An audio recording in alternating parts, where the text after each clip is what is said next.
जो रिजल्ट आपको 1 साल में मिलने थे, वो रिजल्ट क्या पता आपको 6 महीने में मिलने लग जाए। तो जब भी आप अपनी साधना या योगा या कुछ भी चीज़ स्टार्ट करें, उससे पहले जो चीज़ें मैं आपको यहाँ पर बताने वाला हूँ, वो चीज़ें आप कर सकते हैं।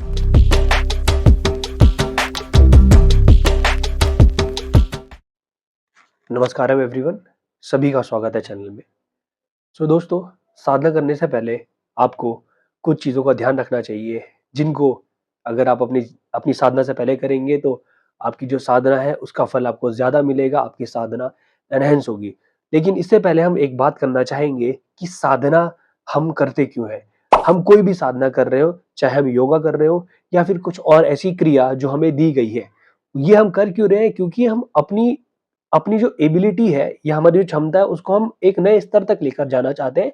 चाहे फिर वो चाहे फिर वो हमारी पढ़ने की क्षमता हो या हमारे साँस को गहरा करने की क्षमता हो या कुछ और चीज़ें जो क्रिया हमें दी गई है, उनकी मदद से हम अपने अंदर की जो शक्ति है उसको जगाना चाहते हैं एक तरीके से। तो अगर आप अपने अंदर की एक शक्ति को जगा रहे हैं या फिर आप इसको एक और तरीके से समझ सकते हैं कि आप सत्य की तरफ जाना चाह रहे हैं, साधना करके आप सत्य की तरफ जाना चाह रहे हैं या फिर आप साधना की मदद से एक ऊँचे स्तर पर जाना चाहते हैं। तो आप एक इस समय पर जब आप साधना कर रहे हैं, तो आप एक जगह से दूसरी जगह ट्रैवल करना चाह रहे हैं, आप इसको इस तरीके से समझें। तो अगर आपको एक जगह से दूसरी जगह ट्रैवल करना है, तो आपके पास एक बहुत अच्छा व्हीकल होना चाहिए, आपके पास एक बहुत अच्छी गाड़ी या एक बहुत अच्छा साधन होना चाहिए। तो वो साधन इस समय आपके पास आपकी साधना तो है, परंतु अगर मैं आप पहले साइकिल से चलते थे, अगर आप पहले साइकिल से चलते थे और अब मैं आपको बाइक दे दूँ, तो आपकी जो चलने की क्षमता है वो तेज हो गई है, वो ज़्यादा हो गई है। तो अगर आप साधना कर रहे हैं, आपकी साधना अगर साइकिल है, तो इस साधना को करने से पहले कुछ चीज़ मैं आपको ऐसी बता दूँ कि जो आपकी साइकिल है वो अब बाइक में कन्वर्ट हो जाए। तो क्या आप वो चीज़ें नहीं करेंगे? जो जो रिज़ल्ट आपको 1 साल में मिलने थे, वो रिज़ल्ट क्या पता आपको 6 महीने में मिलने लग जाए। तो जब भी आप अपनी साधना या योगा या कुछ भी चीज़ स्टार्ट करें, उससे पहले जो चीज़ें मैं आपको यहाँ पर बताने वाला हूँ, वो चीज़ें आप कर सकते हैं। ये अलग-अलग लोगों के लिए अलग-अलग हो सकता है। जैसे मैं ईशा योगा प्रैक्टिशनर हूँ, तो हम लोगों के लिए बहुत सारी चीज़ें हैं। एक चीज़ है आप गुरु पूजा सीख सकते हैं। गुरु पूजा एक एक इन्विटेशन है कि आप जिन शक्तियों को गुरु का नाम दिया गया है, आप उन शक्तियों को इनवाइट कर सकते हैं। तो जब आप उन शक्तियों को इनवाइट करते हैं तो आपके पास आपके अगल-बगल एक एनर्जी का घेरा क्रिएट हो जाता है जो आपको आपकी साधना में मदद करता है। आपकी साधना में मदद करता है और सद्गुरु ऐसा बताते हैं कि एक तरीके से ये सद्गुरु को ही इन्विटेशन देना है या फिर एक तरीके से शिव को ही इन्विटेशन देना है। जिस तरीके से जिस तरीके से गुरु पूजा की जो चैंट है उसको रखा गया है, जिस तरीके से उसका उच्चारण किया जाता है, सद्गुरु ऐसा बताते हैं कि अगर आप उसको ढंग से करोगे तो ऐसा हो ही नहीं सकता कि शिव यहाँ ना आए, ऐसा हो ही नहीं सकता। ये एक तरीके से गुरु पूजा इन्विटेशन टू द डिवाइन है। आप भगवान को साक्षात यहाँ बुला रहे हैं, यहाँ पर बुला रहे हैं। ओके, आप अगर आप साधना कर रहे हैं तो आपका लक्ष्य यही है कि आप अपनी शक्तियों को एनहांस करें और जब एक व्यक्ति की शक्तियाँ उसके उच्चतम स्तर तक पहुँच जाती हैं, तो ऐसा बताया जाता है कि उसमें और भगवान में फिर कोई अंतर नहीं होता। आप गुरु पूजा से ये चीज़ कर रहे हैं। जिन लोगों ने गुरु पूजा नहीं सीखी है, वो लोग या फिर गुरु पूजा सीख भी ली है, सबसे पहले हम लोग देवी स्तुति करा करते हैं। अगर आप देवी से जुड़े हुए हैं तो, अगर आप देवी को मानते हैं भैरवी देवी को मानते हैं, तो सबसे पहले आप देवी स्तुति करेंगे। लेकिन इन सब चीज़ों से पहले भी अगर आप साधना करना चाहते हैं, अगर आप कोई भी साधना करना चाह रहे हैं, अगर आप सिंपल योगा प्रैक्टिस भी करना चाहते हैं, तो आपके पास 2 रास्ते हैं। या तो आप एक ओपन एटमॉस्फेयर में जाइए, ठीक है? छत में जा सकते हैं आप अपनी और छत से बढ़िया है कि आप मिट्टी में जाकर अपनी योगा प्रैक्टिसेस करें या फिर अपनी आप जो भी साधना करना चाहते हैं, आप मिट्टी के कॉन्टैक्ट में रहकर करें। अगर आप पूरी मिट्टी के साथ कॉन्टैक्ट में रह के कर सकते हैं, इससे बढ़िया वाली कोई बात नहीं हो सकती। लेकिन अगर आप योगा मैट यूज़ करते हैं, तो योगा मैट रबड़ वाली यूज़ ना करें, जो ऑर्गेनिक मटेरियल से बनी हुई है, ऐसी ही योगा मैट यूज़ करें। कॉटन से बनी हो या फिर कुछ और ऐसा मटेरियल जो जैसे दुर्बा की घास होती है या ऐसे और भी मटेरियल होते हैं, आप इन मटेरियल से बनी हुई मैट्स को यूज़ करें। जो रबड़ वाली योगा मैट आती है, इन योगा मैट को आप बिल्कुल भी यूज़ नहीं करेंगे, क्योंकि इनसे धरती और आपके शरीर के बीच में एक इंसुलेशन हो जाता है। हमारा शरीर धरती से ही बना हुआ है, धरती से निकलने वाली जो चीज़ें हैं, जो भी खाना है धरती से निकल रहा है, उसी को खाकर हम लोग हमारा शरीर बन रहा है, तो हम और धरती में कोई अंतर नहीं है। हम में और मिट्टी में कोई अंतर नहीं है। तो जितना हम मिट्टी के साथ कांटेक्ट में रहेंगे, हमारी इम्यूनिटी और या फिर हमारा जो नेचर है, हम उसके साथ कांटेक्ट में रहने वाले हैं। तो आप योगा मैट ऐसी यूज़ करेंगे, योगा मैट ऐसी यूज़ करेंगे जो जो आपके और धरती के बीच में हिंड्रेंस पैदा ना करे। दूसरा, अगर आप खुले वातावरण में हैं तो बहुत अच्छी बात है, लेकिन अगर आप किसी कमरे में हैं या खुले वातावरण में भी जा रहे हैं, तो आप अपने आस-पास अपने वहाँ बैठने से पहले आप एक चीज़ कर सकते हैं कि आप या तो वहाँ पर दिया जला लें या फिर आप धूप बत्ती जला लें। धूप जला लें, लेकिन ऑर्गेनिक धूप। धूप होनी चाहिए ऑर्गेनिक, और ऐसी ऑर्गेनिक धूप में से आप एज्यूम कर सकते हो सांब्रानी यूज़ किया जा सकता है, या फिर ishalife.com पे जो अवेलेबल धूप है आप उनको भी यूज़ कर सकते हैं। ऑर्गेनिक धूप आप कहीं से भी लें, बट ऑर्गेनिक होनी चाहिए। इस चीज़ को आप ध्यान रखना, क्योंकि जब वो धूप जलेगी तो आपके सिस्टम के अंदर जाएगी। आपके सिस्टम के जब वो अंदर जाएगी तो आपके सिस्टम में कुछ न कुछ अच्छी ही चीज़ें करनी चाहिए उसको, बेकार ना करे, इसलिए आप केमिकल यूज़ नहीं करने वाले हैं। या तो दिया जलाएँ या फिर आप धूप जलाएँ। इसके अलावा ये तो सिंपल योगा प्रैक्टिसेज़ की बात है, और जभी भी आप अपनी योगा प्रैक्टिस स्टार्ट कर रहे हैं, योगा की प्रैक्टिस की बात कर रहा हूँ, तो सबसे पहले हमें एक चैंट करना होता है, जिसमें हम लोग कहते हैं कि अस्तो माँ सद्गमया, तमसो माँ ज्योतिर्गमया, मृत्योर्मा अमृतम गमया। लेकिन इसको भी चैंट करने का एक तरीका होता है। आप इसको पूरे डिवोशन के साथ अगर करेंगे, पूरा इस चैंट के साथ घुल के अगर आप इस चैंट को करोगे, तो आप देखोगे कि इसे करने के साथ-साथ आपका शरीर ना, पूरा शरीर एक पर्टिकुलर डायरेक्शन में, आपका माइंड एक पर्टिकुलर डायरेक्शन में जाएगा। इसको प्योर डिवोशन के साथ करना है। इसको स्किप नहीं करना है। इसको बोझ समझ के आपने अपनी साधना स्टार्ट नहीं करनी है कि अरे नहीं, मैं तो केवल साधना करूँगा, ये जो चैंटिंग है इसका कोई फ़ायदा नहीं है। ये चैंट का सबसे ज़्यादा फ़ायदा है। अगर आप किसी चीज़ को स्टार्ट कर रहे हैं, तो आप अपने अपनी माइंड को, अपनी बॉडी को और अपनी एनर्जीज़ को एक पर्टिकुलर डायरेक्शन में ले जाना चाहते हैं, उसके लिए आप एक एम्बियंस क्रिएट कर रहे हैं, एक एनवायरनमेंट क्रिएट कर रहे हो उस मंत्र के द्वारा। ये मंत्र एक पर्टिकुलर तरीके से डिज़ाइन किया गया है, जिसमें आप अपने आप को रिमाइंड करवा रहे हैं कि असत्य से मुझे सत्य की ओर लेकर जाया जाए, अंधेरे से मुझे उजाले की ओर लेकर जाया जाए, मृत्यु से मुझे अमरत्व की तरफ लेकर जाया जाए। ये आप कह रहे हैं, और ये पूरे डिवोशन के साथ होना चाहिए। पूरे उस चैंट के साथ आप घुल-मिल कर ये चैंट आपको करनी है, तभी इसका बेनिफिट आपको मिलेगा। अदरवाइज़ अगर आप उसको केवल बोझ मान के समझ के करोगे, तो कोई फ़ायदा नहीं है उस चैंट को करने का। हो सकता है कि 10% आपको फ़ायदा मिल जाए, लेकिन 90% कैसे लोगे फ़ायदा? आपको उसके साथ घुल-मिल कर ही उस चैंट को करना है। तो इस चीज़ को बहुत अच्छे से ध्यान से समझ के करें कि जो आपको वो इन्वोकेशन है। आप किसी चीज़ को वहाँ पर बुला रहे हैं, इन्वोक कर रहे हैं, आप चीज़ों को अपनी तरफ आकर्षित कर रहे हैं कि आओ मुझे असत्य से सत्य की ओर लेकर जाओ। अपनी ऊर्जाओं को एक पर्टिकुलर डायरेक्शन में आप लेकर जाना चाहते हैं, इसीलिए इन्वोकेशन किया जा रहा है। जभी भी कोई क्रिकेट मैच स्टार्ट हो रहा होगा, फुटबॉल मैच स्टार्ट हो रहा होगा, तो टीम का डिस्कशन होता है कि हमें किस डायरेक्शन में मूव करना है। इसी तरीके से जब आप अपनी साधना स्टार्ट कर रहे हो, तो आपको साधना को स्टार्ट करने से पहले आपको क्लियर होना चाहिए कि मैं ये कर किस लिए रहा हूँ। आखिरी में चाहे आप कितने भी बलवान हो, कितने भी पैसे वाले हो, चाहे कुछ भी हो, लेकिन अगर आप हमेशा असत्य में जिएँगे तो उसका कोई फ़ायदा नहीं है। सत्य यही है कि आप जीवित ज़िंदा थे, अगर आप पैदा हुए हो, आप मरोगे भी एक दिन, लेकिन आप असत्य से सत्य की ओर जा रहे हो। कुछ लोग ये समझते हैं कि यही शरीर हमारा है, बस हम यही हैं, इसके अलावा कुछ नहीं है, और वो ज़िंदगी भर इसी भ्रांति में जीते हैं। लेकिन जिस समय आप साधना कर रहे हो, आपकी साधना चाहे कैसी भी हो, चाहे आपको पैसे कमाने हैं, चाहे आप ताकत बिल्डअप करना चाहते हो, कुछ भी करना चाहते हो, बट साधना हमेशा असत्य से सत्य की ओर ले जाने के लिए ही होती है, अंधेरे से उजाले की ओर ले जाने की होती है, मृत्यु से अमरत्व की तरफ ले जाने के लिए। असली साधना वही है।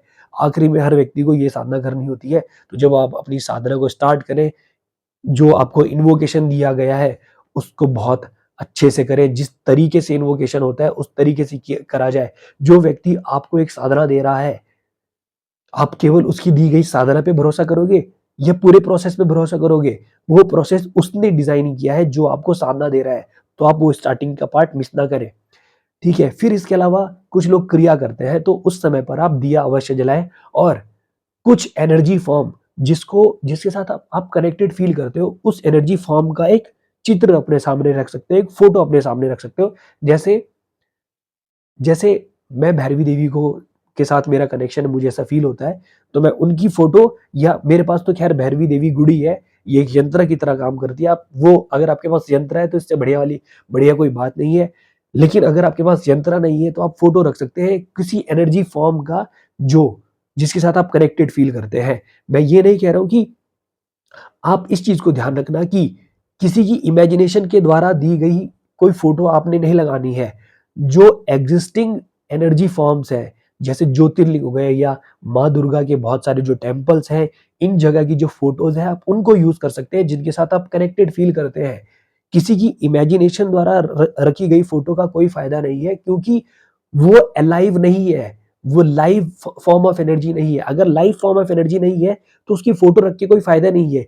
क्योंकि जैसे मेरी फ़ोटो है, मैं आपको बताता हूँ, कई लोग ऐसे हैं जो दूसरों की फ़ोटो देखकर ये बता सकते हैं कि ये व्यक्ति इस समय कहाँ पर है। ऐसे लोग आपको बहुत सारे मिल जाएँगे, बहुत-बहुत सारे मिल जाएँगे। और मेरा तो मैं हमारा जो कल्चर है, गढ़वाल में जो कल्चर है, वहाँ पर लोगों पे देवी-देवता आते हैं, वो सिंपल किसी की फ़ोटो देख के बता सकते हैं कि ये कई कई लोग क्या होता है, कई बार कुछ लोग गुम हो जाते हैं या कोई घर से भाग गया मान लो, तो उसके बारे में कैसे पता चलाना है? तो कुछ लोग ऐसे होते हैं जो बोलते हैं, उनको बक्या बोलते हैं। वक्या बोला जाता है या बक्या बोला जाता है। वो लोग उन लोगों को अगर आप फ़ोटो दिखाओगे, तो आप बता देंगे कि एग्ज़ैक्टली ये इस समय पर कहाँ है, एग्ज़ैक्टली इस समय पर ये कहाँ है। तो ये एक्चुअली उस फ़ोटो में देख क्या रहा है, ज्योमेट्री देख रहा है उस लाइव फॉर्म की ज्योमेट्री देख रहा है। उस ज्योमेट्री को देखने के बाद ये सारी की सारी चीज़ें बता रहा है। तो अगर आप किसी भी गुरु या किसी भी लाइव एनर्जी फॉर्म का फ़ोटो अपने सामने रखते हो, तो आपके बीच में कनेक्शन बिल्डअप होता है और इसकी एनर्जीज़ आपके लिए अवेलेबल हो सकती है। इसीलिए फ़ोटो रखी जाती है घर में। इसके अलावा आप एक दीपक जला सकते हैं और दीपक जलाने के बाद और मान लो कि आप किसी एनर्जी फॉर्म के साथ कनेक्टेड फ़ील करते हो, तो क्या आप वो कुछ काम करने से पहले उनको याद नहीं करोगे क्या? क्योंकि वहीं से तो आपको एनर्जी मिल रही है।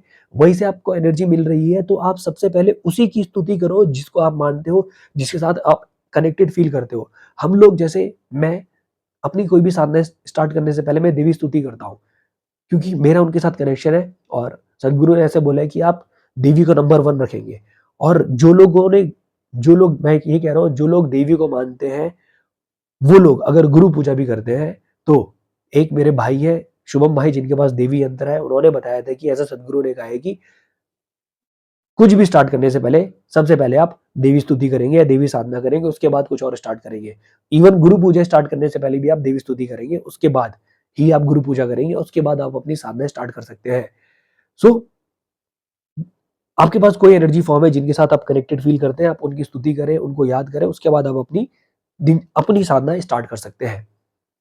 दिया जलाना, दिए जलाने का क्या महत्व है? देखो, ये जितनी भी क्रिएशन हो रही है इस दुनिया में, जितनी भी चीजें हो रही है, वो विदाउट इंटेलिजेंस नहीं हो सकती। अगर एक पत्थर है, उसके जो मॉलिक्यूल्स हैं वो आपस में इस तरीके से उन्होंने बॉन्ड बनाया हुआ है, इन इन इन मॉलिक्यूल्स को आपस में बॉन्ड क्रिएट करके रखना है, ये एक इंटेलिजेंस है। ये एक इंटेलिजेंस है। अगर आप इन बॉन्ड को तोड़ने की कोशिश करोगे, इस पे फोर्स लगाओगे, वो वापस आ जाते हैं ऐसे, फिर खींचोगे फिर वो वापस आएंगे। तो ये एक इंटेलिजेंस है। ये जो पूरी दुनिया है, ये इंटेलिजेंस के ऊपर ही काम कर रही है, इंटेलिजेंस के बेसिस पर ही काम कर रही है। तो हमारा जो शरीर है, ये पूरा जो कॉस्मोस है, वो 5 तत्वों से बना हुआ है: धरती, जल, अग्नि, वायु और आकाश। आप अपने शरीर को भी देख सकते हो, धरती से निकला हुआ खाना आप खाते हो, आपका शरीर मिट्टी ही है। जल, पानी, 70% आपका जो शरीर है वो पानी से बनाया हुआ। धरती, जल, अग्नि, फायर, आपकी बॉडी में टेम्परेचर है, ये फायर को रिप्रेजेंट करता है। वायु, आप एयर इनलेट करते हो और एयर आपके शरीर से बाहर निकलती है। एयर के बिना आप जी नहीं सकते, ऑक्सीजन के बिना आप जी नहीं सकते। और आकाश, आकाश के ऊपर हमारी जो धरती है ना, ये रोटेट कर रही है। कहाँ पर? स्पेस में। अगर स्पेस नहीं होगा तो धरती भी एग्जिस्ट नहीं कर सकती, कर ही नहीं सकती। स्पेस ने ही सारे प्लैनेट्स को एक पर्टिकुलर तरीके से होल्ड करके रखा हुआ है। अगर स्पेस नहीं होगा तो ये सारे प्लैनेट इधर-उधर भाग जाएंगे। एक साथ बाइंड करके रखा हुआ है। एक बहुत बड़ा सन सन ने क्या किया है? सन ने स्पेस को अपने वेट की वजह से, अपने मास की वजह से बेंड किया हुआ है, जिसकी वजह से ग्रेविटी हो रही है। अगर स्पेस नहीं होगा तो ग्रेविटी हो नहीं सकती। तो space is the highest level of intelligence. तो अगर आप अपने आसपास किसी तरीके से स्पेस क्रिएट कर सके, स्पेस आकाशिक तत्व अगर आप अपने आसपास क्रिएट कर सके, तो आप इंटेलिजेंस के ज्यादा पास रहेंगे। तो हम लोग ये जानते हैं कि जब हम अग्नि जलाते हैं, प्रज्वलित करते हैं, तो आप ध्यान से देखना, जब भी आग जलाओगे तो उसके आसपास ना ब्लू कलर की कुछ आपको दिखेगा। ब्लू कलर आप देखना जनरली आकाश को ही रिप्रेजेंट करता है। तो जब आप आग जलाते हो उस समय पर आकाश क्रिएट होता है, वो भी प्योर फॉर्म में। आकाश क्रिएट होता है वो भी प्योर फॉर्म में। तो आप आकाश के साथ डायरेक्टली कांटेक्ट में रहते हैं। इसीलिए इंडियन कल्चर में जितनी भी चीजें करी जाती थी, बड़ी-बड़ी चीजें जो लोगों को करनी थी, वो यज्ञ करवाते थे, हवन करवाते थे। क्यों करवाते थे? क्योंकि वो एक एक higher level of intelligence create करना चाहते हैं, आकाश क्रिएट करना चाहते हैं, वो भी उसके प्योर फॉर्म में। जो योगा करने चाहते हैं, योगीज होते हैं, वो हिमालय की तरफ जाते हैं, क्योंकि जितनी हाइट पे आप जाओगे उतना ज्यादा आपको प्योर आकाश मिलेगा। जितनी हाइट पे जाओगे उतना प्योर आकाश मिलेगा। ओके, सो इसीलिए हम दीपक जलाते हैं। तो ये कुछ बातें अगर आप अपनी साधना करने से पहले ध्यान में रखोगे, साधना करने से पहले एक चीज आप और कर सकते हो कि आप अपने जो कुछ एनर्जी पॉइंट्स हैं, जैसे आज्ञा, कानों के पीछे, यहाँ पर विशुद्धि, अनाहता, मणिपुर का, इन जगहों पर आप विभूति लगा सकते हैं, जो ईशालाइव.com पे मिलती है। ईशालाइव.com से आप विभूति मंगाओगे, 40 रुपए की विभूति आती है, और एक वो छोटा सा कॉपर के पॉट में आपको विभूति मिलेगी। कुछ इस प्रकार से वो पॉट होता है, और ये बहुत जबरदस्त विभूति होती है, बहुत जबरदस्त विभूति होती है, एनर्जाइज विभूति होती है। जिस समय आप इसको लगाओगे ना, आपको फील हो जाएगा कि हाँ, इसमें कुछ एनर्जीज है। सो ये चीजें अगर आप ध्यान में रखोगे अपनी साधना करने से पहले, और हाँ, साधना करने से पहले आप नहा अवश्य ले, ठीक है? नहा कर ही आप अपनी साधना स्टार्ट करेंगे, क्योंकि हमारे शरीर को हमारा शरीर 5 तत्वों से बना है। अगर हम इनकी शुद्धि नहीं करेंगे, तो हम चीज़ों को एब्ज़ॉर्ब नहीं कर सकते। हम चीज़ों को एब्ज़ॉर्ब नहीं कर सकते हैं। सो इसीलिए जब हम नहाते हैं तो एक तरीके से हमारी भूत शुद्धि होती है। नहाने के बाद आपको हल्का-हल्का महसूस होता है या अच्छा लगता है। क्यों लगता है? क्योंकि आपके शरीर ने कुछ चीज़ों को एब्ज़ॉर्ब किया हुआ था, वो पानी अपने साथ लेकर चला गया। क्योंकि पानी में मेमोरी होती है, वो चीज़ों को अपने साथ लेकर जा सकता है, उसमें क्षमता होती है कि वो अपने साथ चीज़ों को लेकर जा सके। तो ये चीज़ें अगर आप ध्यान रखेंगे अपनी साधना करने से पहले, तो आपको अपनी साधना में एनहांसमेंट मिलेगा, और अपनी साधना को इस तरीके से करें, प्योर डिवोशन के साथ करें, उसको बोझ समझ के ना करें। अगर आप उसको बोझ समझ के करेंगे तो उसका फ़ायदा नहीं मिलेगा। लेकिन अगर आप उसको प्योर डिवोशन, फुल्ली डिवोटेड होके करोगे उस साधना को, कोई भी साधना हो, चाहे फिर वो आपका योगा हो, चाहे कोई क्रिया हो, चाहे फिर आप भगवान की बैठ के, देवी की बैठ के, देवता की बैठ के कोई स्तुति कर रहे हैं, प्योर डिवोशन के साथ करें। देखना कि डिवोशन जो चीज़ आपकी ज़िंदगी में कर सकती है, वो कोई और चीज़ नहीं कर सकती। फुल डिवोशन के साथ करना, फुल डिवोशन के साथ। तो आपकी साधना 4 चाँद लग जाएँगे आपकी साधना में। इन चीज़ों का आप ध्यान रखें, और अगर वीडियो अच्छा लगा हो, बाकी लोगों तक भी वीडियोज़ पहुँचाएँ, और मुझे मदद करें कि मैं जितने ज़्यादा लोगों तक पहुँच सकूँ। बहुत सारा कंटेंट मुझे आप लोगों के सामने लेकर आना है, प्योर टेक्निकल बेसिस पर। मिलेंगे फिर अगली वीडियो में, तब तक के लिए नमस्कारम। धन्यवाद।